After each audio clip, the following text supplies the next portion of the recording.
At the risk of being accused of breach of copyright by hypertension, I believe anxiety and depression are truly the silent killers. In this slide presentation, we will examine why that is true. The number of people who suffer from chronic depression and anxiety has grown significantly in past decades. Who are these people who are silently dying inside? They are those of any age, any race, any gender, any occupation, any interests, anyone. Globally, over 250 million people across all age groups suffer from depression of all different levels. No matter the level, the depression has a high rate of being long-lasting or qualifying as chronic depression.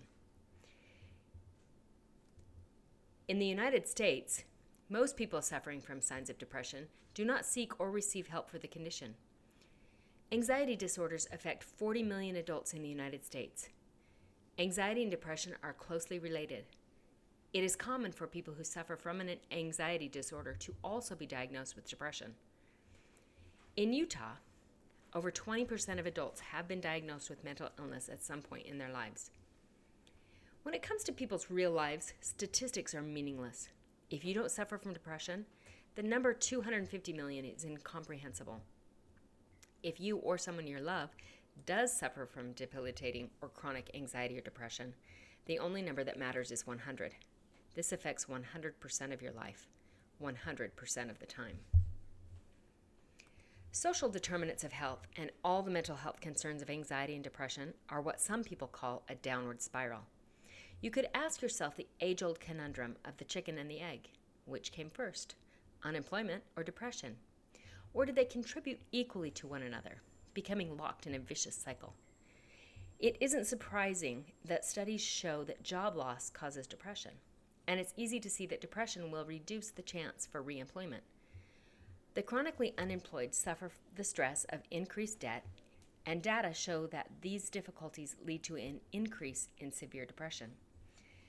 A decline in feeling of competence and autonomy causes the deterioration of well-being and may come with loss of employment or less success in the workplace.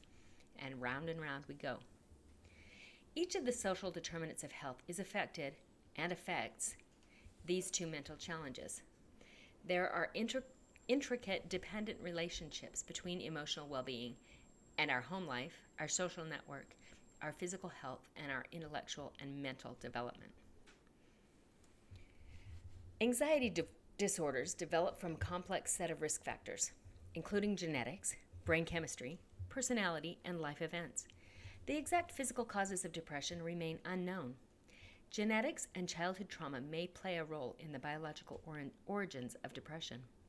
Stress may bring on depression, but is not necessarily the underlying cause of depression. Maslow argued that the failure to have needs met at various stages of his hierarchy could lead to illness, particularly psychiatric illness or mental health issues. Individuals whose physiological needs are not met may die or become extremely ill. When safety needs are not met, post-traumatic stress may occur. Individuals who do not feel love or belonging may experience depression or anxiety. Lack of esteem or the inability to self-actualize may also contribute to depression and anxiety. In the co-occurring disorders of anxiety or depression and substance abuse disorder, both the mental health issue and the drug or alcohol addiction have their own unique symptoms that may get in the way of ability to function at work or school, maintain a stable home life, handle life's difficulties, and relate to others. To make the situation more complicated, the co-occurring disorders also affect each other. When a mental health problem goes untreated, the substance abuse problem usually gets worse as well. And when alcohol or drug abuse increases, mental health problems usually increase. Substance abuse issues are comorbid with mental health conditions more often than you might think.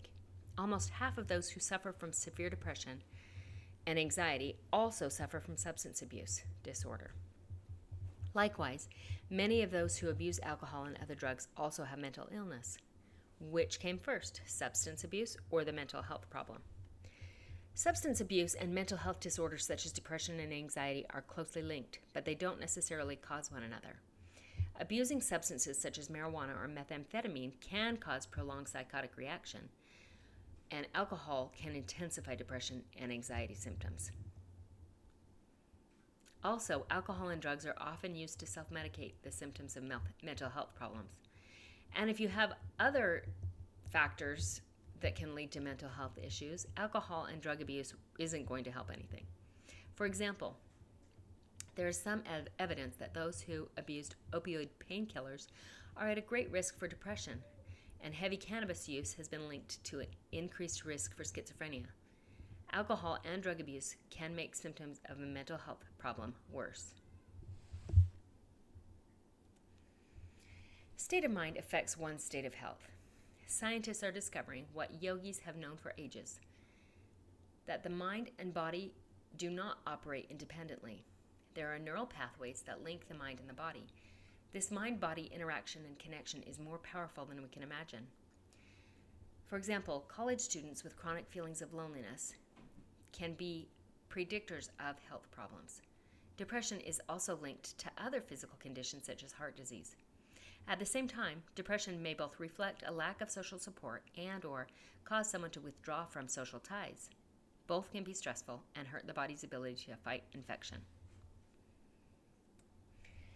I think we all know that when we exercise and eat foods that serve our bodies, drink enough water, and get enough rest, we feel better, physically and mentally.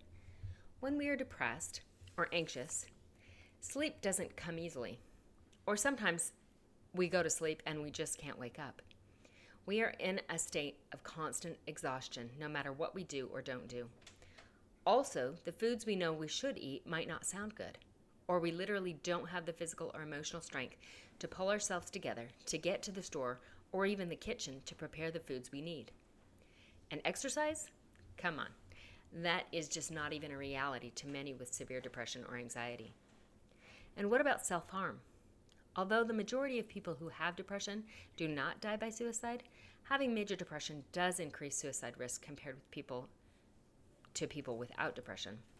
The risk of death by suicide may, in part, be related to the severity of the depression. Most who die by suicide have been diagnosed with a mood disorder such as major depression. Non-suicidal self-injury, often simply called self-injury, is the act of deliberately harming your own body, such as cutting or burning yourself. It's typically not meant as a suicide attempt. Rather, this type of self-injury is a harmful, not healthy way to cope with emotional pain, intense anger, and frustration. While self-injury may bring a momentary sense of calm, it's usually followed by guilt and shame and the return of the painful emotions. Even though self-injury is not intended to end the life of the individual, there's always a chance that they could seriously injure or inadvertently kill themselves.